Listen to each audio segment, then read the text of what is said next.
নমস্কার, আমি প্রজ্ঞা পারিজাত আছি গৌরীপুত্র গণেশের সামনে থেকে কবিতায় কবি দীপক কুমার বণিকের বইমেলা কবিতায়।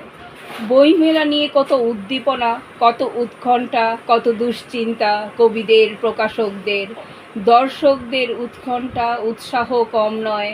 বইমেলায় কোনো সাহিত্যিক, কোনো কবির সাথে দেখা হবে, আর কোন কবির নিজের কবিতার বইয়ে সই করবে, কিংবা কার মূল্যবান অটোগ্রাফ নিজ খাতায় বন্দি হবে, সেসব উৎকণ্ঠা থাকেই।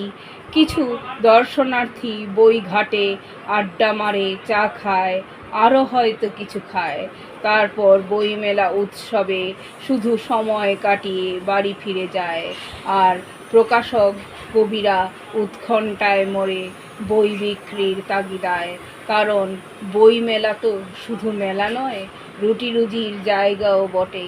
অনেক কষ্টে, অনেক পরিশ্রমে পরশরা সাজায় কবিরা, প্রকাশকরা বইমেলার আনন্দ আর উৎসবে।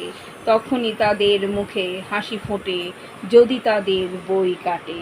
খুব সুন্দর কথা, সহজ কথা, সত্যি কথা সুন্দরভাবে উনি কবিতার মাধ্যমে প্রকাশ করেছেন। সত্যি কথা এটা।